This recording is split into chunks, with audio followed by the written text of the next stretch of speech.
हां आला नाही आवाज? ते भावनिक झालं. भावनिक झाले, जड जड अंतकरण. सभापती महोदय, विधान परिषदेत का यावं, 6 वर्ष यावं की नाही हा ज्याचा त्याचा प्रश्न आहे, पण निरोपाच्या दिवशी मात्र अवश्य यावं. कारण आपल्याबद्दल जे काय ऐकायला मिळतं ते ऐकल्यानंतर अरे तुमच्या मनात हे होतं हे या दिवशी कळतं. तसं पाहिलं तर माननीय मुख्यमंत्री महोदय, आपण जे बोलत ते अगदी खरं आहे. माझा पिंड हा राजकारणाचा नाही आहे. माझा मूळ स्वभाव हा कलाकाराचा आहे. आणि एवढं उत्तम वर्णन तुम्ही केल्यानंतर, एवढं तुम्ही मला जवळून ओळखता म्हटल्यानंतर, ऐसी कौन सी बात थी कि और किसी का हात पकडना पडा. मी या विधिमंडळात आलो तो मुख्यमंत्री म्हणून आलो. आणि काही गोष्टी अशा असतात आयुष्यामध्ये घडतात की आपल्या ध्यानीमनी नसतं आणि अचानक ती जबाबदारी येते. जबाबदारी आल्यानंतर त्यातून पळ काढणं हे काय मर्दाचं लक्षण नसतं. ती जबाबदारी स्वीकारली आणि मला पहिल्या प्रथम सगळ्यांना धन्यवाद द्यायचे आहेत. ते म्हणजे सर्व माझे त्यावेळेचे आजी माजी सहकारी जे आहेत, मंत्रिमंडळात होते, त्याच्यानंतर सगळे शासकीय अधिकारी, मुख्य सचिवांपासून इतर सगळे सचिव, त्याच्यानंतर सगळं प्रशासन, मग महसूल खातं असेल, पोलीस असेल, आरोग्य असेल, सर्वच खात्यांच्या सर्व अधिकाऱ्यांना, अगदी आशा, अंगणवाडी सेविका, सरपंच, सर्वच या अधिकाऱ्यांपासून कर्मचाऱ्यांना मी मनापासून धन्यवाद देतो. कारण एक प्रशासनाचा गंधही नसलेला माणूस अचानक राज्याच्या मुख्यमंत्री पदावरती बसतो आणि तो राज्य चालवतोय, ह्या सगळ्यांच्या सहकार्याशिवाय हे शक्य झालं नसतं. मुख्यमंत्री महोदय, आपण स्वतः मला निरोप द्यायला अगत्याने हजर राहिलात त्याच्याबद्दल मनापासून धन्यवाद देतोय. आणि मला तोही दिवस आठवला आणि त्या दिवसाची आठवण मी तुम्हाला करून देणार आहे. पण काल एकूण जे काही विधिमंडळात घडलं ते बघितल्यानंतर तो दिवस मला का आठवलं ते सांगतो. कारण आपणच म्हणाला होतात ज्ञानेश्वरांचं भारूड, काट्याच्या आणीवर वसली 3 गावे, 2 ओसाड 1 वसेची ना. आता त्या गावची पाटीलकी आपल्याकडे. आता ते आणीवरची 3 गावामध्ये एक गाव आणीवर गेलेलं आहे, बाकी गावांचं काय झालं हे त्या गावकऱ्यांना माहिती आहे. आणि साहजिकच आहे, ज्ञानेश्वरांची आठवण आल्यानंतर एक गोष्ट आवर्जून सांगावीशी वाटते की ज्ञानेश्वर महाराज कोणत्या शतकात होऊन गेले, 12व्या-13व्या. त्यावेळेला ज्ञानेश्वरांनी रेड्याकडनं वेद म्हणून घेतले होते. आता त्यापासून आत्तापर्यंत आपण या शतकात आल्यानंतर स्वार्थासाठी रेडे कापले जातात. हा कोणता महाराष्ट्र कोणत्या दिशेने चाललेला आहे. आणि आपलं स्टेटमेंट मी कालच्या सभागृहातलं काळजीपूर्वक ऐकलं. नाशिकच्या बाबत जी आपण एक भूमिका घेतली त्याच्याबद्दल मी आपल्याला धन्यवाद देतोय. आणि हे धन्यवाद देत असताना काल आपले एक सिने कलावंत आहेत अतुल कुलकर्णी, त्यांचं एक चांगलं वक्तव्य आहे की जे पकडले जातात ते भोंदू, पण जे पकडले जात नाहीत त्या महाराजांचं काय करायचं. मला असं वाटतं आपण सगळे एकत्र मिळून एक भूमिका घ्यायला पाहिजे. आणि सगळ्या राजकारण्यांनी जर ठरवलं तर बुवा शक्तीपेक्षा युवा शक्तीला जास्त आपण ताकद दिली पाहिजे. कारण या देशामध्ये बुवा चमत्कार नाही करू शकत, युवा चमत्कार करू शकतात. आणि युवा शक्तीला जर का आपण नीट पाठिंबा दिला तर या बुवांची दुकानं बंद झाल्याशिवाय राहणार नाही. मला आज आठवतोय तो माझा मुख्यमंत्री पदाचा पहिला, जसा आपला गृहप्रवेश असतो तसा मंत्रालयातला प्रवेश. संपूर्ण मंत्रालय असं बहरून आलं होतं. खिडक्यातनं लोक डोकावत होती, काही पॅराफिटवर उभी होती, काही बाहेर आली होती. सगळ्यांच्या चेहऱ्यावरती एक आनंद होता. तो आनंद बघून मी तो क्षण विसरू शकत नाही, भारावून गेलो होतो. त्याच्यानंतर दिवस पटपट निघून गेले आणि ज्या दिवशी मी वर्ष सोडून बाहेर पडलो तेव्हा हेलावलेला महाराष्ट्र बघून मी गहिवरून गेलो होतो की हे सगळं प्रेम या महाराष्ट्राने आपल्याला दिलं, हे असं प्रेम फार थोड्या लोकांच्या नशिबामध्ये येतं. आणि मला आठवत आहे की मी मुख्यमंत्रीपद म्हणजे वर्षा सोडला आणि मातोश्रीत आलो. मुख्यमंत्रीपद सोडलेलं नव्हतं, एक 2-4 दिवसानंतर ते सोडलं. आणि त्या काळामध्ये साहजिकच आहे, घरी बसून म्हणजे मातोश्रीत बसून मी कारभार करत होतो. अनेक मंत्रीसुद्धा घरीच येत होते, घरीच त्याच घरातून त्यांना पदं दिली होती, ते घरी बसूनच दिली होती. पण काही अधिकारी माझ्यासोबत नेहमी यायचे 2-4 दिवस, कारण सरकारी काम थांबू शकत नव्हतं. सगळी कामं झाल्यानंतर एका अधिकाऱ्याने मला विचारलं सहज, कारण जसं नेहमी बोलतो तसं मी बोलत होतो, हसत खेळत त्यांच्याबरोबर चर्चा करत होतो. आणि ते बघितल्यानंतर एका अधिकाऱ्याने मला विचारलं, सर एक विचारू का? म्हटलं विचारा. काय? सर तुम्ही मुख्यमंत्री पदाची शपथ घेताना जसे होतात तसेच आज सुद्धा आहात, हे कसं काय? माझ्या मनात पटकन आलं. मी म्हटलं काय की जे आपलं नसतं ते स्वीकारण्यात आनंद होण्याची गरज नसते, आवश्यकता नसते. आणि जे आपलं नसतं ते सोडण्यामध्ये दुःख होण्याची तरी काय गरज आहे?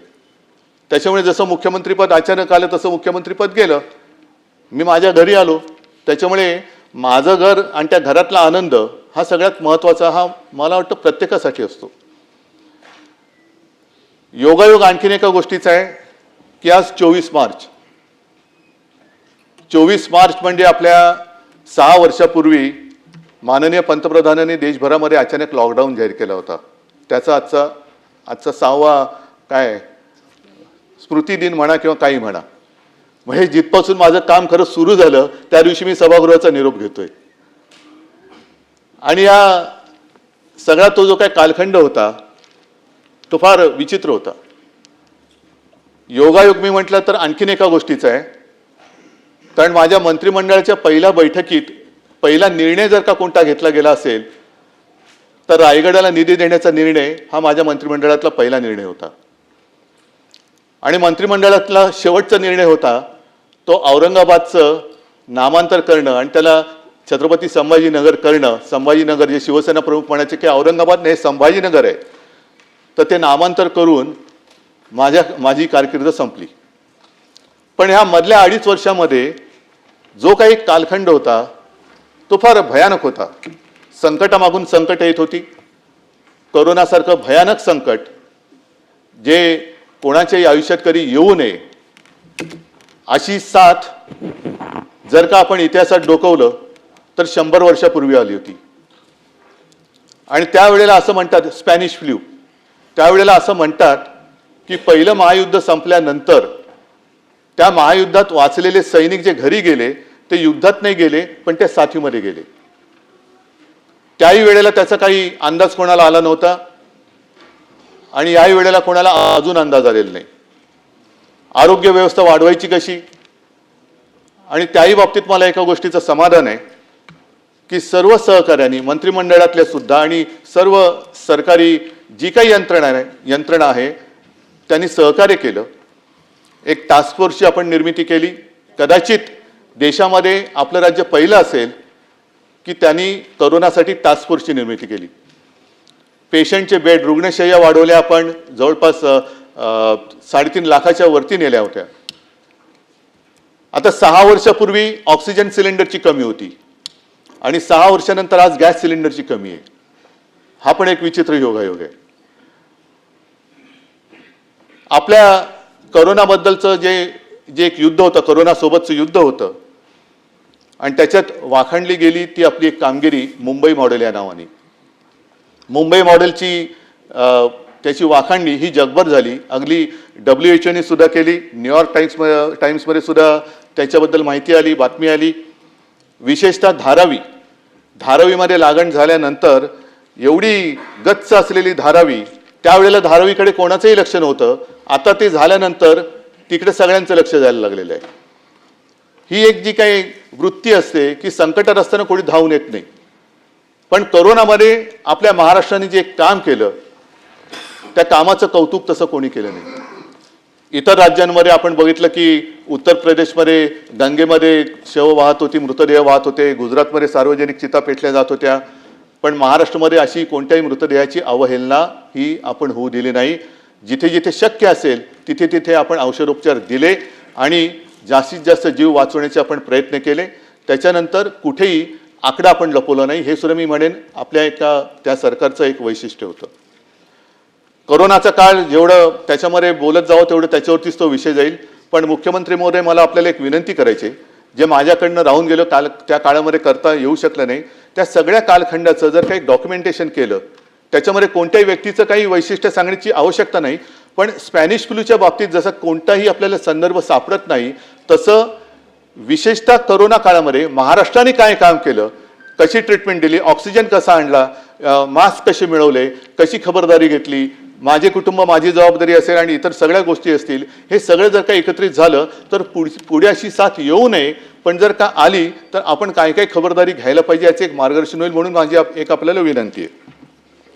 त्याच्यानंतर याला आयुष्यातलं एक समाधान मानावं अशी एक गोष्ट नक्की मी केली, ती म्हणजे कोणीही न मागता, कोणताही अभ्यास न करता आपल्या अन्नदात्याची मी कर्जमुक्ती केली. 2 लाखापर्यंतचं पीक कर्ज हे महाविकास आघाडीच्या सरकारच्या माध्यमातून मी केलं आणि त्याबद्दल मला नक्कीच एक समाधान आहे. कोणतेही त्याला त्रास न देता, अटीतटींचा सामना करायला न लावता 2 वेळा तो त्या केंद्रात गेल्यानंतर त्याच्या खात्यामध्ये पैसे जात गेले आणि तो कर्जमुक्त झाला. दुर्दैवाने नंतर करोनाची साथ आली, त्याच्यामुळे प्रोत्साहनपर राशी जी द्यायची असते ती राहिली, ती आता मला वाटतं आपलं सरकार देते. आणखीन एक चांगलं काम केलं ते म्हणजे गोरगरिबांसाठी शिवभोजन. आता त्याची परिस्थिती काय मला कल्पना नाही, पण 10 रुपयामध्ये शिवभोजन देणं हे सुरू केलं आणि त्याची अंमलबजावणी 2.5 वर्ष तरी आम्ही करून दाखवली होती. अशा अनेक गोष्टी केल्या आणि करोनामध्ये सुद्धा संपूर्ण हाहाकार उडालेला असताना कुठेही आपण महाराष्ट्र थांबू नव्हता दिला. शेतकऱ्यांची कामं तर सुरू होतीच, परंतु परदेशी गुंतवणूक सुद्धा उद्योगधंद्यामध्ये आपण आणली होती. MOU पण झाले होते आणि काही गुंतवणूक प्रत्यक्षात आली सुद्धा होती. कोणतेही असं क्षेत्र नव्हतं की जिकडे महाराष्ट्र थांबला होता. अगदी हिंदू हृदय सम्राट, शिवसेना प्रमुख, समृद्धी महामार्ग तो सुद्धा आपण त्या काळामध्ये सुद्धा चालू ठेवला. मुंबईचा कोस्टल रोडचं काम सुरू ठेवलं, अटल सेतूचं काम सुरू ठेवलं, मेट्रोचं काम सुरू ठेवलं. कोणतेही काम त्याला आपण बंद केलेलं नव्हतं, ते चालू ठेवलं होतं आणि कुठेही पैशाची कमतरता असताना सुद्धा पैसा कमी पडू दिला नव्हता. मला असं वाटतं हे एक माझ्या आयुष्यातलं एक सर्वात कठीण काळातलं कठीण काम होतं. आणि काही गोष्टी ज्या केल्या त्याच्याबद्दल मला नक्कीच अभिमान आहे की मी मुख्यमंत्री असताना आपल्या राज्यामध्ये मराठी भाषेची सक्ती, मराठी भाषा सक्तीची केली. आपल्या मातृभाषेची, आपल्या ज्या राज्यात राहतो, आमचा दुसऱ्या कोणत्याही भाषेबद्दल काही आकस नाही आहे, पण प्रत्येक राज्याला जर त्याची भाषा दिलेली असेल तर त्या राज्यामध्ये ती भाषा ही आलीच पाहिजे. म्हणून आपण या राज्यामध्ये मराठी सक्तीची केली. त्याबद्दल मला एका गोष्टीचा नक्कीच अभिमान आहे. आणि इतर जी 2 कामं आहेत ती मुख्यमंत्री महोदय, मी परत आपल्याला विनंती करीन की एक मराठी भाषा भवन आणि चौपाटीला आपण मराठीचं रंगभूमीचं दालन हे करायचं आपण ठरवलं होतं. ते एक त्याच्याबद्दल सुद्धा आपण जर का काही केलं. आणि वरळी डेअरी आहे तिकडे जागतिक दर्जाचं एक पर्यटन केंद्र, मुंबईच्या पूर्व किनाऱ्याला सुद्धा एक पर्यटन केंद्र, अशी अनेक कामं, अनेक गोष्टी आम्ही त्यावेळेला केल्या. आणि साहजिकच आहे की ही कामं करत असताना शेवटी पैशाची चणचण, पैसा कमी पडता कामा नये, त्याचा जमा खर्च कसा करायचा हे एक फार मोठं काम असतं. आणि तिथे आता माननीय उपमुख्यमंत्री जी आपण जे बोललात, अजितदादा यांनी खंबीर साथ मला दिली. त्याच्यामुळे त्यांचं सहकार्य हे मी कधीच विसरू शकत नाही. आणि तो जो स्नेह आमचा वाढला तो त्यामुळेच वाढला कारण चांगल्या कामाला कधीच अजितदादांनी, म्हणजे तेव्हा काही जण तक्रार करत होते की अजितदादा आम्हाला पैसे देत नाहीत, आम्हाला निधी देत नाहीत, परंतु माझ्या आठवणीत तरी अशी कोणतीही गोष्ट नव्हती की एखादं चांगलं काम आहे आणि त्याला दादांनी आडकाठी केलेली, असं कोणतंच काम नव्हतं. त्याच्यामुळे मला खास त्यांची आज आठवण तर येते कारण या सगळ्या जो काही कालखंड आहे त्याच्यात ते एक मजबूत खांबासारखे माझ्यासोबत उभे राहिले आणि इतरही माझे सगळे मंत्री त्यावेळेला सोबत उभे राहिले. त्याच्यामुळे त्यांना सुद्धा मी धन्यवाद देतोय. आता साहजिकच आहे की या विधान परिषदेचं जे काही महत्त्व आहे त्या विधान परिषदेच्या महत्त्वाबद्दल मी मुद्दामून का सांगतोय, कारण हे सभागृह हे वरिष्ठ सभागृह, वरिष्ठांचं म्हणजे त्याला जर का विधानसभेमध्ये एखादी गोष्ट घाई गडबडीमध्ये मंजूर झाली तर त्याचा पुनर्विचार करण्यासाठी हे सभागृह निर्माण करण्यात आलेलं आहे. आणि या सभागृहामध्ये साधारणतः कोण येतं, तर विविध क्षेत्रातले जे सामाजिक, आता आपण ज्यांचा उल्लेख केला आजही आहेत, नाही अशातला भाग नाही, पण याच्यामध्ये साहित्यिक आहेत, विचारवंत आले पाहिजेत, शिक्षक मतदारसंघातून येतात, त्याच्यानंतर काही समाजसेवक आहेत, विविध क्षेत्रातले जे मान्यवर आहेत की ज्यांच्याकडनं काहीतरी विचार आपण घ्यावेत आणि आपल्या कारभारात सुधारणा करावी, असे विचारवंत हे मग नामनिर्देशित असतील किंवा त्यांच्या वेगवेगळ्या मतदारसंघातल्या निवडणुकांमधनं असतील, हे या सभागृहात अपेक्षित असतात. आणि या सभागृहामध्ये ठीक आहे, आज आम्हाला निरोप देत आहेत, प्रत्येकजण इकडे येतो आणि काही ना काहीतरी देऊन जातो. आम्ही काय दिलं हे आम्ही काय सांगण्यासारखी गोष्ट नाही, ते जर काय दिलं असेल तर काय असेल ते असेल. पण यापूर्वी जे सदस्य या सभागृहात येऊन गेले आणि त्यांनी ज्या काही गोष्टी इकडे दिलेल्या आहेत, माझी आपल्याला विनंती आहे की मी एकूण जे काही मधल्या काळामध्ये सगळा कारभार बघतोय याही सभागृहाचा, खालच्याही सभागृहाचा, सदस्य जे निवृत्त होत आहेत त्यांना पण निरोप जरूर द्यायला पाहिजे, कारण त्यांची तेवढी टर्मच असते. पण आजपर्यंत ज्या दिग्गजांनी जे आपल्याला संस्कार दिलेत आणि परंपरा दिले, त्याला मात्र या सदस्यांनी, जसं हे सभागृह कधी विसर्जित होत नाही, तसंच त्यांनी दिलेले संस्कार आणि परंपरा याला सुद्धा आपण कधी निरोप देता कामा नये, ह्याची खबरदारी आपण सगळ्यांनी घ्यायला पाहिजे. आणि या सभागृहामध्ये जर का थोडीशी जुनी नामावली काढली तर अगदी सुरुवातीपासून पद्मभूषण शकुंतला परांजपे, रँगलर परांजपे यांच्या कन्या, ज्यांनी महिला क्षेत्रामध्ये फार महत्त्वाचं काम केलं, विशेषतः कुटुंब नियोजन असेल आणि महिला शिक्षण असेल, याच्यावरती त्यांचं योगदान हे फार महत्त्वाचं आहे. म्हणजे त्यांनी एकूण महिला हक्क, कुटुंब नियोजन, शिक्षण, आरोग्य याच्यावरती त्यांनी सुद्धा प्रभावी भाषणं आणि काही लोकसंख्या नियंत्रणाला त्या धोरणाला आकार देण्याचं काम त्यांनी केलं. त्याच्यानंतर असे अनेक जण आहेत.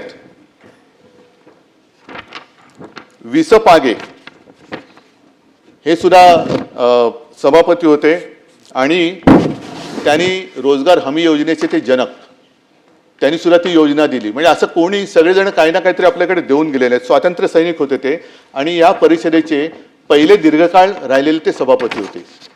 त्याच्यानंतर एक थोडंसं वेगळं उदाहरण मी आपल्याला देणार आहे, ते म्हणजे विठ्ठलराव हांडे, विरोधी पक्ष नेते होते, शेतकरी कामगार पक्षाचे. आणि इगतपुरीचा प्रसिद्ध जो लढा होता तांदळाचा, कारण हा वाद जुना आहे, त्यावेळेला ते राज्याची एक मांडणी होती, त्याच्यामध्ये गुजरातला शेतकऱ्याच्या तांदळाला जास्त भाव मिळतोय आणि माझ्या महाराष्ट्रातल्या तांदळाला कमी भाव मिळतोय, म्हणून विठ्ठलरावनी लढा उभा केला होता. आणि ते विठ्ठलराव या सभागृहाचे विरोधी पक्ष नेते होते. मी विठ्ठलरावांची आठवण का काढतोय, कारण विठ्ठलरावांकडे सुद्धा पुरेशी सदस्य संख्या नव्हती. आपण रेकॉर्ड जर का माझं मी बोलत असेल तर मला बरोबर करा, आणि जर बरोबर बोलत असेल तर त्यावेळेला जसं झालं होतं तसं कृपा करून करा, कारण त्यावेळेला सदस्य नसताना सुद्धा विठ्ठलराव हांडेंना विरोधी पक्षनेता केलं गेलं होतं. मी परत आपल्याला विनंती करतोय, माझी माहिती चुकीची असेल तर रेकॉर्डवरनं काढा, आणि जर बरोबर असेल तर कृपा करून त्यावेळेला केलं तसं यावेळेला करा, अशी मी तुम्हाला विनंती करतोय. नंतर शिवसेनेकडनं सुद्धा खूप दिग्गज इकडे येऊन गेले. अगदी माजी मुख्यमंत्री, माजी लोकसभेचे अध्यक्ष पद्मभूषण मनोहर जोशी, सुधीर भाऊ जोशी, दत्ताजी साळवी, दिवाकर रावते, सुभाष देसाई, अरविंद सावंत, विनायक राऊत, विलास अवसट, विलास पोतनीस, रवींद्र मिर्लेकर, अगदी कवी शांताराम नांदगावकर सुद्धा आम्ही या सभागृहात पाठवले होते. प्रमोद नवलकर बोललो ना, प्रमोद नवलकर, हे सगळेजण आपापल्या परीने काही ना काहीतरी इकडे देऊन गेलेले आहेत. आणि ह्या सगळ्या कालखंडामध्ये जे इतर, म्हणजे काँग्रेसकडनं सुद्धा काही चांगले सदस्य आले, काही भारतीय जनता पक्षाकडनं आले, पण त्याच्यामध्ये गदी माडगुळकर होते. त्याच्यानंतर रानकवी हाच त्यांना ती उपाधीला होतं, ते नादो महानोर होते, रासू गवई होते, रामदास फुटाणे होते, लक्ष्मण माने होते, जयंतराव टिळक होते. हे सगळे इकडे, ही सगळी दिग्गज लोक, आणि त्या दिग्गजांच्या समोर आपण खरंच ती जी काय प्रतिष्ठा, ती जी काय परंपरा आहे, ती या सभागृहाची राखली आहे का, हा सुद्धा प्रश्न आपण सगळ्यांनी जर का मनाला विचारला तर त्याचं उत्तर काय मिळते हे लगेच कळेल. या निमित्ताने मला गदी माडगुळकर आहेत, नादो महानोर आहेत, यांच्या एक दोन कविता, ह्या दोन ओळी मी वाचतो.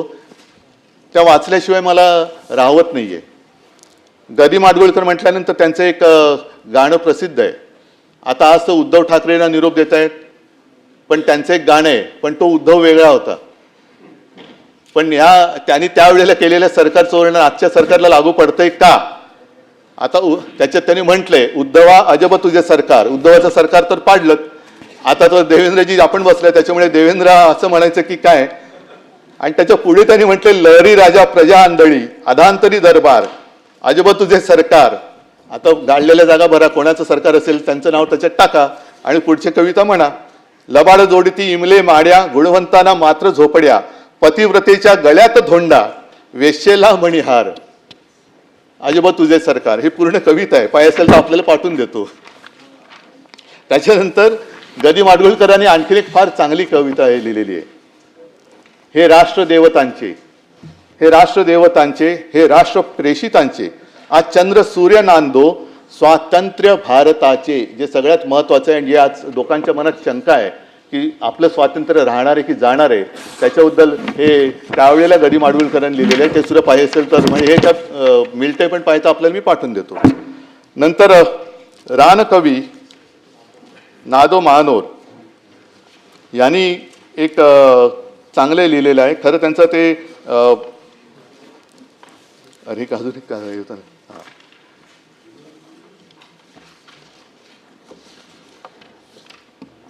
याच्यात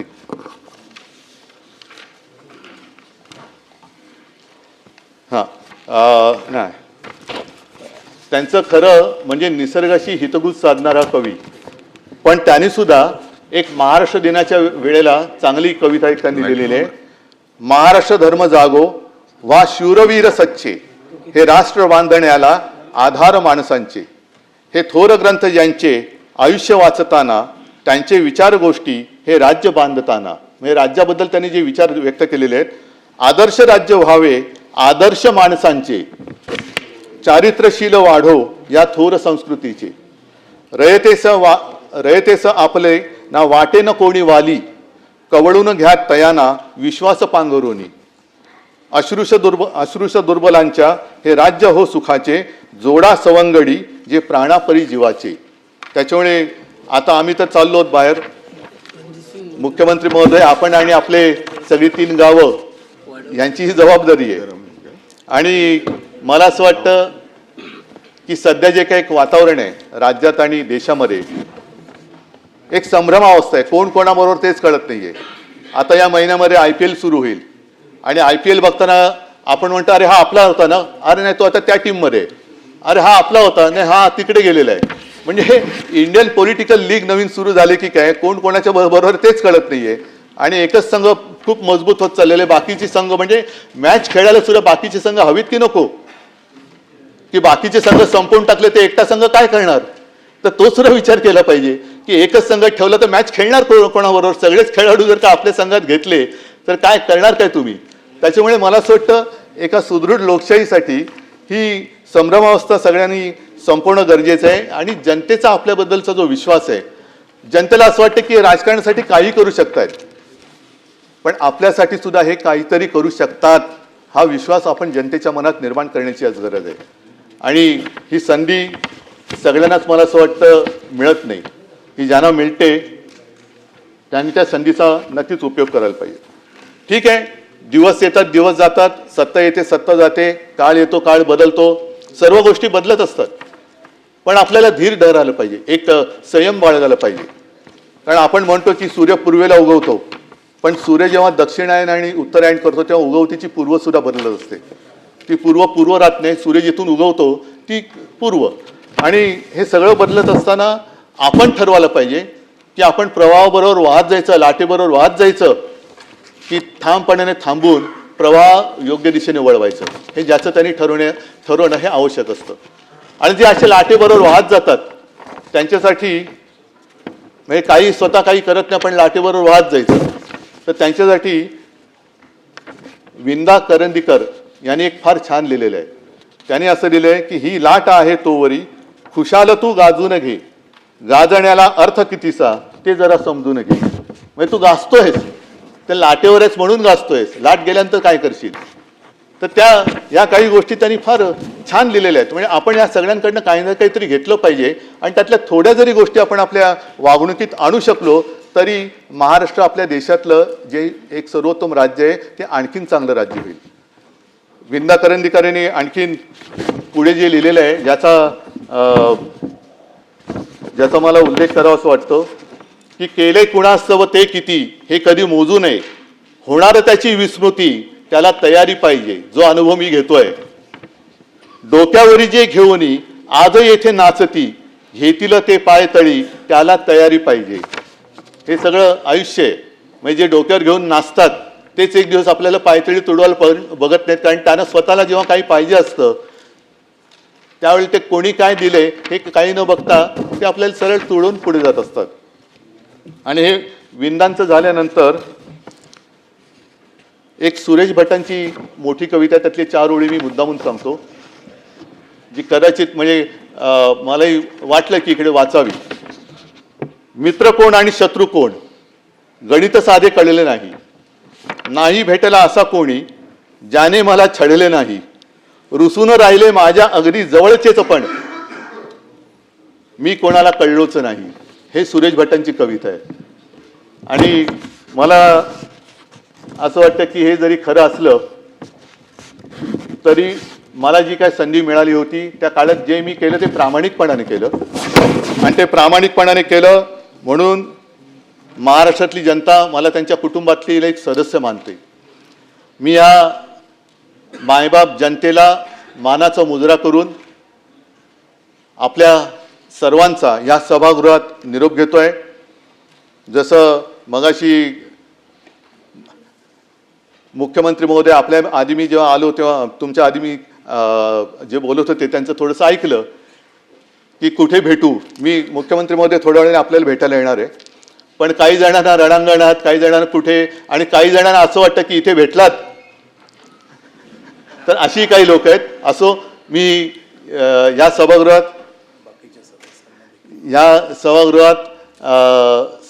सर्वांना धन्यवाद देतो. आणि माझ्यासोबत जे इतरही सदस्य निवृत्त होत आहेत त्यांना सुद्धा मी भावी त्यांच्या कारकिर्दीसाठी खूप खूप शुभेच्छा देतो, सुयश चिंततो आणि आपला निरोप घेतो. धन्यवाद सगळ्यांना. जय हिंद, जय महाराष्ट्र.